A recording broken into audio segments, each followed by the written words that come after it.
आज हमारे साथ बहुत ही बड़ी फ़नकार जिन्होंने तकरीबन अपनी सारी ज़िंदगी फ़न की खिदमत में सर्व की है, वो हमारे साथ हैं। आज हम उनसे कुछ बातें करेंगे। फ़रिया जबी साहिबा, अस्सलाम वालेकुम। अस्सलाम वालेकुम। वालेकुम अस्सलाम। राशिद साहब, पहले तो आप अपने ये अल्फाज वापस लें कि बड़ी फ़नकार, आपके सामने हम कुछ नहीं बेचते। ये कोई लगी लिपटी बात नहीं है। आपका वोकल, आपके लफ्ज़ों की अदायगी, जैसा कि आपको पता भी है हम एक ही सेट पे हैं, तो मैं आपके सामने उर्दू बोलते हुए ऐसे अंदर ही अंदर से कांप रही होती हूँ और आपसे पूछ रही होती हूँ कि कहाँ पे मुझे क्या बोलना है। लेकिन ये आपका बड़ापन है। बड़ी खुशी हुई कि आप मुझे इस काबिल आपने समझा कि मुझसे चार बातें करनी चाहिए। फ़रिया, आप मुझे बताइए कि आप किस तरह इस फील्ड में आई? राशिद साहब, ये है तो बड़ी लंबी स्टोरी। आई तो मैं शौकिया थी। असल में ये जो बच्चे स्कूल वगैरह में करते हैं ना, फ़न फेयर, और उसमें पार्टिसिपेट करते हैं, तो मैं भी ऐसी उसमें एक फ़ैशन शो टाइप था जो पंजाब भर के स्कूल्स का था। तो उसमें बहुत बड़े बड़े स्कूल्स के बच्चे आए हुए थे, जिसमें इंग्लिश मीडियम भी थे, मैं उर्दू मीडियम की थी। तो चूँकि वो जरासीम थे बचपन से ही, तो मुझे मौका मिला। ये जो जिप्सीज होती हैं ना, जो कागज़ उठाने वाले लोग होते हैं, उसका वो मैंने परफॉर्म किया ना, कागज़ उठाने वाली बनी उस फैशन शो में। तो लाहौर की बेस्ट गर्ल का मुझे सर्टिफिकेट मिला। वो सर्टिफिकेट जो मुझे दिया, जो मेहमान खसूसी थी वहाँ पे, वो थी अपनी सरवत अतीक साहिबा, बहुत बड़ा नाम है हमारे मुल्क का। तो उन्होंने मुझे दिया। खैर, वो मुझे कहने लगी कि तुम्हें तो स्पार्क है, तुम काम कर सकती हो। राशिद साहब, उनकी ये बात कहनी थी। मैंने ना आओ देखा ना ताओ देखा। तब तो इतनी समझ भी नहीं थी कि मेकअप क्या चीज़ है, डायलॉग डिलीवरी कैसे करते हैं। मुझे तो पूरी रात नींद ना आई। खैर, मैंने ना, चूँकि मैं एक बहन हूँ, एक मेरे भाई हैं, तो मैंने ना, माई बहुत करीब होती हैं, अपनी वालदा साहिबा से बात की। वो कहने लगी, हाय, कभी भी इजाज़त नहीं मिली। इन शॉर्ट के मुझे इजाज़त मिल गई।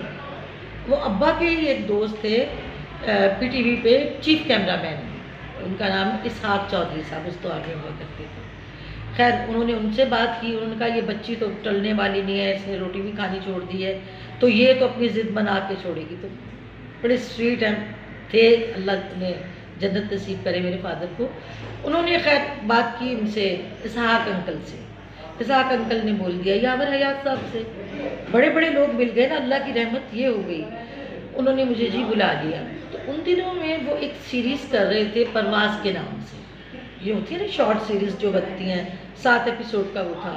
उसमें तौकीब नासिर थे, उसमें आरिफा सदीकी मेन लीड पे हीरोइन थी, और उसमें वो भी थी, रुबीना अशरफ भी थी। एक छोटा सा रोल उसमें मुझे मिल गया। आरिफा सदीकी की जो दोस्त होती है ना, कॉलेज में जो लड़कियां पढ़ती हैं, वो रोल मिल गया। अब यूनिवर्सिटी में पहला जुमला मेरा था कि सर, आज आप सेकंड टर्म का रिज़ल्ट नहीं देंगे। राशिद साहब, मैं वो जुमला तो ले आई। 3 रिहर्सल्स होती थी, वो तो उन्होंने समझा दिया। घर आ गई, याद किया, अगले दिन रिकॉर्डिंग पे पहुंची। जब शूट पे जाती हूँ तो खैर काम तो रहे थे, लेकिन वो आरिफा सिद्दीकी यूँ दरमियान में होती हैं, एक साइड पे मैं होती हूँ, एक साइड पे कोकब डार, एक थिएटर की आर्टिस्ट थी, वो थी। तो वो जुमला मैंने बोला। उसके बाद मेरा कोई जुमला नहीं था, सिर्फ एक ही जुमला था। और वो कहने लगी, वो अपने जुमले बोल रही हैं, और साथ में जैसे होती है ना हमारी जूनियर आर्टिस्ट, जिसको हम कह देते हैं कि जी ये तो है एक्स्ट्राज हैं, समझ ले, वो एक्स्ट्रा करूँगी। मैंने स्टार्ट में किया। अब वो जैसे जुमला मैंने तो अपना बोल लिया। जब वो बात कर रही थी आरिफा के साथ कि ये बात यूँ हुई, ये हुई, तो जैसे पीछे से लड़कियाँ यूँ नहीं साथ साथ हिला रही होती, क्योंकि फिल्मों का असर था। देखते थे कि हीरोइन बोलती है तो पीछे से एक करती है, दूसरी करती है, तो जी उसकी फुल आवाज़ खोल दी कि आज तो मेरा ड्रामा चल रहा है, और एक जुमला यूँ करके गुजर गया होगा। वो जब मैंने अपना सीन देखा ना, मैंने खुद ही फैसला किया कि मैं तो बहुत बुरी लग रही हूँ। मुंह पे हल्की सी पफिंग की हुई थी, मेकअप करने की इजाज़त नहीं होती थी, पफिंग की हुई थी, और जो मैं यूँ यूँ यूँ यूँ यूँ यूँ हिल रही थी ना, मैंने कहा तुम बहुत बुरी लग रही हो। आहिस्ता आहिस्ता आहिस्ता आहिस्ता सीखना शुरू किया। फिर तलत आंटी, अल्लाह उनको गरीक़े रहमत करे, वो आती थी आरिफा के साथ, हमारे साथ तो कोई होता ही नहीं था। वो आरिफा को समझा रही होती थी, आफ़ी ए जुमला इस तरह नहीं, इस तरह बोल, क्योंकि उनका लबो लहजा माशाल्लाह से बहुत अच्छा था। अच्छा, बता वो आरिफा को रही होती थी, सीख में आ रही होती थी, क्योंकि मुझे कोई सिखाने वाला नहीं था, कोई घर से ट्रेड करके भेजने वाला नहीं था। फिर ये सफ़र चलता रहा। फिर एक छोटा सा पार्ट मुझे मिला, अब निसार हुसैन साहब हमारे थे, MNH साहब, उन्होंने मुझे एक ड्रामा था दुखों की चादर, इस्लाम अमजद साहब का लिखा हुआ, उसमें मेरे को 3 सीन हो गए, 1 से 3 सीन यानी बढ़ गए। वो टेली फिल्म चला करती थी, तो उसमें मेरा रोने धोने का था। वो दुपट्टा नवाबपुर का वाक़या उसमें दिखाया था, दुपट्टे बच्चियों के छीनते हैं, माँ बनी हुई थी सरबत अतीक साहिबा उसमें। तो मैं बड़ा उसमें रोई धोई, क्योंकि वलवला था, शौक़ था काम का। तो उनको शायद मेरा वो रोना पसंद आ गया, और अल्लाह को भी शायद वो चीज़ बड़ी पसंद आ गई। तो वह नाउज़ुबिल्लाह अगर ये मेरी बात नागवार ना गुजरे, क्योंकि वो मैं दिल से कर रही थी। तो वो मेरा ड्रामा चलने के बाद तो PTV पे ना, क्योंकि एक PTV ही देखा जाता था, एक्टर जो था जल्दी रिकग्नाइज होता था, तो मुझे निसार हुसैन साहब ने उस इतने से पार्ट की वजह से अपनी आर्ट फिल्म में रख लिया जी। अब बताइए, वो भी ये थी जो कागज़ उठाती हैं और उन पे बनी थी, और वो लिखी थी सरमत सहबाई साहब ने, उसमें मैं मेन लीड थी, मेन लीड मैं थी। सुहेल अहमद साहब थे उसमें, इरफान कुसट साहब थे, और बेशुमार लोग थे। लेकिन वो थी चैनल 4 के लिए, बड़ी फिल्म, बड़े बड़े कैमरे की, और अंग्रेज़ी में भी डब हुई। उसका नाम रखा था उन्होंने ब्रांड न्यू, कि वो फिर गंदगी से ब्रांड न्यू कैसे होती है। फिर अल्लाह ताला ने बहुत रहमत की, फिर उसके बाद बड़े बड़े काम मिलने शुरू हो गए। फिर मैंने लोक विरसा वालों का ड्रामा एक किया, थर पारकर में जाके वो जो चूड़ा पहनते हैं, मतलब मैं अपने रंग और रूप और अपनी पर्सनैलिटी के मुताबिक मुझे रोल मिलते गए, जो कि आजकल के बच्चे तरसते हैं कि भी हमें ये मिले। फिर बस आहिस्ता आहिस्ता आहिस्ता आहिस्ता वो क्या कहते हैं, कछुए की तरह मैं रेंगती रही। फिर आए अल्लाह ताला ने बरकत डालनी शुरू कर। अच्छा फरिया पे आप ये बताइए कि फील्ड में आपने बहुत काम किया, तकरीबन सारी ज़िंदगी जो आपकी होशोबास में 7वीं क्लास से कर रही हूँ, 7वीं क्लास से आप कर रही हैं, और अभी तक माशाल्लाह कर रही हैं। तो आपको कभी मायूसी हुई, कभी किसी रवैये की वजह से, या आपने कुछ ऐसा फील्ड में देखा कि आपको मायूसी, या मैं क्यों ये काम किया? फारूक अपना राशिद साहब, मायूसी ऐसे नहीं हुई, बल्कि तो मुझे काम की बहुत ज़रूरत थी, क्योंकि मैं बहुत ज़्यादा पढ़ी लिखी नहीं थी कि मेरे पास कोई डिग्री हो, मैं कहीं जॉब कर सकूं या कुछ कर सकूं। तो मुझे इस काम ने ना बहुत ज़्यादा जो है ना संभाला, जिसकी वजह से फिर मैंने घर भी बनाया, भाई की शादी भी की, अपनी बच्ची को पढ़ाया लिखाया, उसको लाइक किया। जो मुझ में कमियाँ रह गई थी, मैंने ये कोशिश की कि वो उसमें ना रह जाए।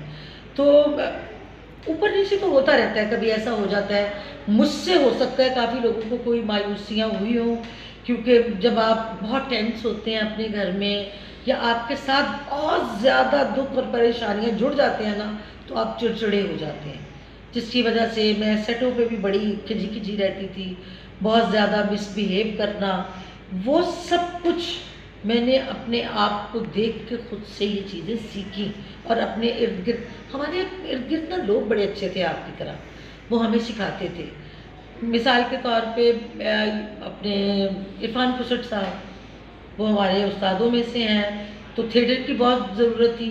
हालांकि मैंने बहुत कम किया, लेकिन एक बार ना मैं ऐसे बोलते बोलते ना यूँ ऐसे लेजी बन मुझे हुआ, तो मुझे कहने लगे गुड़िए क्यों है, मैं क्या आज बस इरफान साहब दिल नहीं करता, इस तरह का जुमला मुझे एग्जैक्टली याद नहीं। मैंने कहा मेरी बात सुनो, इस काम को ईजी नहीं लेना, अगर इस काम को ईजी ले लेना तो ये काम बद्दे को ईजी कर देता। अच्छा आप मुझे बताइए, आपने तकरीबन जितने भी हमारे सीनियर आर्टिस्ट हैं सबके साथ काम किया होगा जी। कुछ ज़रूर आपके फेवरेट होंगे और कुछ ऐसे होंगे जिनके साथ आप बार बार काम करना चाहती होंगी, उनके बारे में बताइए कुछ। कि एक तो मैं आपके साथ बार बार काम करना चाहूँगी, आपकी शफकत, आई स्वेयर, आपसे आपकी डायलॉग डिलीवरी, भले आप उससे जूनियर हैं, मेरे बाद में आए हैं, लेकिन आप इससे पक्का अपना होमवर्क कर लेते हैं।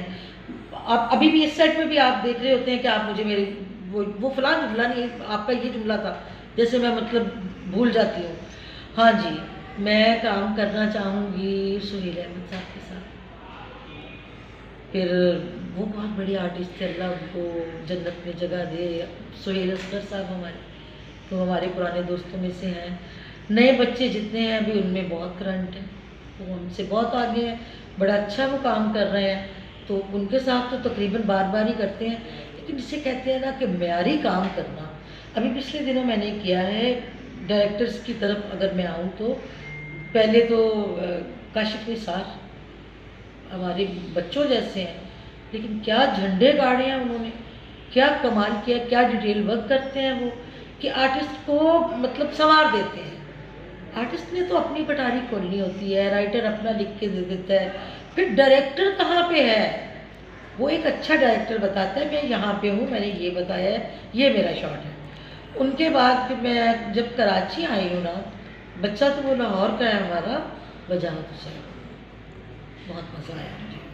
मैंने उनके साथ ये पिछले दिनों में किया है ना वो वाला ड्रामा खुदा और मोहब्बत। भले मेरा इतना सा पार्ट था उसमें, लेकिन अगर मैं कहीं से कोई ग्रॉसरी कर रही हूँ तो वो कह रही हैं वो फ़कीरा, उनकी भी यही सूरत हाल थी कि वजाहत हुसैन ने भी बड़ी मेहनत की, वो भी बहुत मेहनती बच्चे हैं। तो बल्कि मैं हंसती हूँ, मुझे कहते हैं आपा मैं लाहौर दा हाँ। मैं कहा बेटे मेरी तो आपसे कभी मुलाकात नहीं हुई। वो तो भैया ये जो दुपट्टा हमने लिया है, जो ये देते हैं हमें वार्डरोब वाले, अगर उसमें कोई लाइन आ गई है ना, ये तब लाइन नहीं थी पहले वाले सीन में, उस बच्चे ने पता नहीं सब कुछ यहाँ पे अपने जो है हिफ्स कर लिया होता है। इसी तरह जो अच्छा काम कर ले वो अच्छा डायरेक्टर। अच्छा, अब मुझे बताइए कि इतने अरसे में कभी आपको किसी से कोई शिकायत हुई? बहुत शिकायत, बड़ी शिकायतें, लेकिन वो अपने अंदर ही बस पी गए, सह गए, क्योंकि काम करना था। बाज़ दफ़ा बोल भी पड़े, बाज़ दफ़ा चुप भी कर गए। वो कहते हैं ना पंजाबी की मिसाल, इस्तम बोल के कुछ ना बोल। तो ये तो हर फील्ड में लगा ही रहता है आपको बता। अच्छा, आपने अपनी जो साहबजादी हैं आपकी अमल, ज़ाहिर है मैं उन्हें बहुत उनके काम को पसंद करता हूँ, बहुत अच्छी आर्टिस्ट है, ज़ाहिर वो आपकी तरबियत है जो उनमें नज़र आती है। अल्लाह की रहमत है। आप नए आने वाली बच्चियों को जो इस फील्ड में आना चाहती हैं, उनको कुछ एडवाइस करना चाहती हैं, क्योंकि आपने पूरी ज़िंदगी गुजारी है, तो उन्हें किन किन चीज़ों का ख्याल रखना चाहिए आते हुए और काम के दौरान? एक तो सबसे पहली बात ये, जो हालांकि इतनी मैं बहुत बोलने वाली और आपको बताया जैसे बड़ा गुस्सा कर जाती थी, सबसे बड़ी बात मैंने जो सीखी ना इस उम्र में आके, जो मुझे आजकल की बच्चियां जिस उम्र में हैं, वो ये सीखनी चाहिए कि टाइम की पाबंदी। अगर टाइम की पाबंदी होगी तो आपका हर काम आसान होगा। दूसरी वही जो हमारे मज़हब में भी है, इनकिसारी, आप जितने झुके हुए होंगे आपको उतना ही फल लगेगा। बहुत बहुत अच्छे बच्चे हैं, बड़े बाअदब भी हैं, बहुत अच्छा काम हमसे ज़्यादा बेहतर कर रहे हैं बल्कि। लेकिन ये है कि अगर इस काम को थोड़ा सा अगर हमने अब आके, जो अब सूरत हाल हो गई है हमारी, ये जो रेटिंग वाले चक्कर में हम पड़ गए हैं, इससे निकल के अगर हमने थोड़ा मेहनत और कर ली ना, बजाय इसके कि हम 10 घंटे मेकअप पे ही लगा दें, तो फिर ज़रा काम बेहतर हो जाएगा। वरना ये भी हमें इजी ना कहीं करते, जैसे फिल्म ने हमें इजी कर दी है, तो ये भी ना इसका हो जाए। यही तो रह गया रोज़ी रोटी का ज़रिया एक्टर्स के लिए। ये एक्टर का दौर है, इस दौर में माशाल्लाह बहुत काम हो रहा है, आर्टिस्ट बहुत खुशहाल हुए हैं इस दौर में आके। तो इन बच्चों को यूँ समझ लें, समेत मेरी बच्ची के, कि जैसे पकी पकाई मिल गई है। हम लोगों ने बहुत स्ट्रगल की हुई है। बहुत बहुत शुक्रिया फरियाबाद, थैंक यू वेरी मच, बहुत अच्छा लगा आपसे बात करके। Thank you so much, thank you.